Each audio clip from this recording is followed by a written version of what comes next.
Guys, welcome to सक्षम nursing academy. और दोस्तों, आज की क्लास में अपन एक ऐसा कंफ्यूजिंग क्वेश्चन रहता है जो मोस्टली जो कम्पिटिटिव एग्जाम है उसके अंदर अक्सर आंसर देते समय अपन कंफ्यूज हो जाते हैं। उसको अपन यहाँ पे इजीली शॉर्ट ट्रिक से अपन क्लियर करते हैं। तो दोस्तों, वो जो क्वेश्चन है वो जनरली एग्जाम के अंदर पूछा जाता है, वो है मदर से बेबी के अंदर, चाइल्ड के अंदर किस प्रकार की इम्यूनोग्लोबिन होती है वो ट्रांसफर होती है। तो इसके लिए मोस्टली दो टाइप से ट्रांसफर होती है, प्लेसेंटा और ब्रेस्ट मिल्क के द्वारा। तो इसको याद रखने के लिए इजीली एक शॉर्ट ट्रिक है, उस पर चलते हैं। तो दोस्तों, आज का जो कंफ्यूजिंग वाला क्वेश्चन है वो है मदर जो होती है,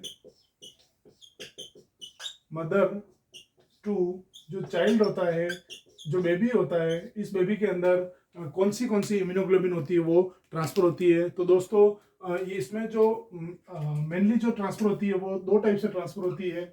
जो पहला है वाया अपने प्लेसेंटा के द्वारा, इम्यूनोग्लोबिन ट्रांसफर होती है। और जो दूसरा है वो अपना है ब्रेस्ट मिल्क के द्वारा ट्रांसफर होती है, ब्रेस्ट मिल्क के दौरान बच्चे में इम्यूनोग्लोबिन ट्रांसफर होती है। अब दोस्तों, जो मोस्टली जो इसका जो आंसर है वो सबको पता होता है कि इम्यूनोग्लोबिन जी और इम्यूनोग्लोबिन ए, ये दो ऐसी इम्यूनोग्लोबिन होती है जो कि बच्चे मदर से बच्चे के अंदर ट्रांसफर होती है। अब कौन सी इम्यूनोग्लोबिन किस वाया किस पाथवे के द्वारा ट्रांसफर होती है, किस रास्ते से ट्रांसफर होती है, वो सबसे कभी कभी कंफ्यूजिंग होता है। इसलिए आपको तो कॉमनली याद रखना, प्लेसेंटा के द्वारा जो ट्रांसफर होती है इम्यूनोग्लोबिन वो सभी को पता है, इम्यूनोग्लोबिन जी ट्रांसफर होती है। इम्यूनोग्लोबिन जी याद रखना, इम्यूनोग्लोबिन जी जो होती है वो मदर से बच्चे के अंदर प्लेसेंटा के द्वारा ट्रांसफर होती है। और जो ब्रेस्ट मिल्क के अंदर, ब्रेस्ट मिल्क के द्वारा जो मदर से बच्चे के अंदर जो जाती है इम्यूनोग्लोबिन, वो होती है इम्यूनोग्लोबिन ए।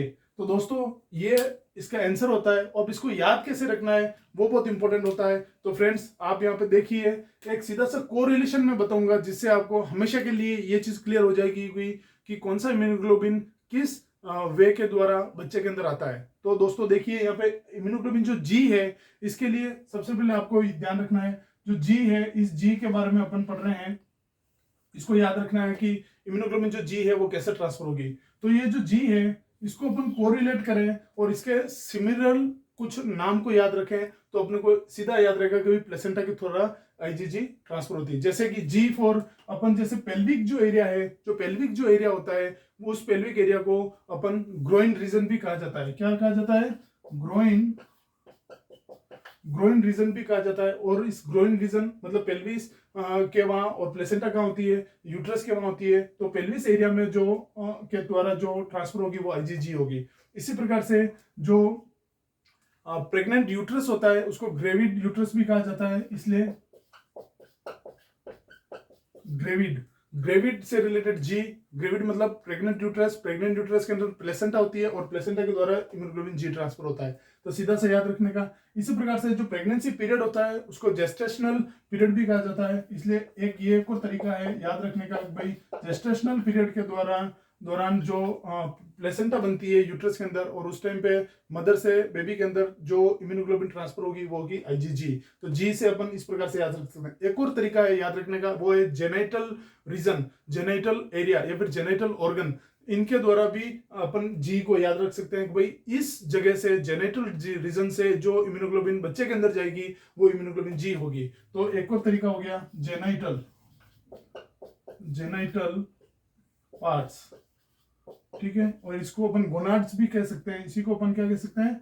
गोनाड्स भी कह सकते हैं। तो दोस्तों, जी से अपने को सीधा से याद रखना है, जी मतलब जो एरिया है उसके रिलेटेड जो इम्यूनोग्लोबिन है वो ट्रांसफर होती है। तो G for gestational age, gestational period, G for gravid uterus, G for growing region, G for genital parts. या इन एरिया के थ्रू जो अपने प्लेसेंटा इसी एरिया में होती है, और इस प्लेसेंटा के द्वारा ही बच्चे के अंदर इम्यूनोग्लोबिन जो जाती है मदर से, वो इम्यूनोग्लोबिन होती है, वो आईजीजी होती है। ठीक है। तो फ्रेंड्स, इन दोनों में हमेशा कंफ्यूजन रहता है। तो जी फॉर ग्रोइंग रीजन आप याद रखिए और ये क्वेश्चन यहीं पे क्लियर हो जाता है।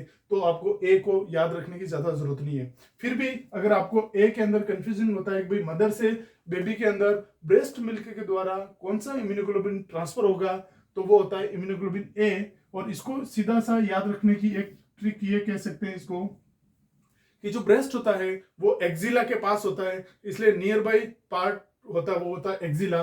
तो एक्जिला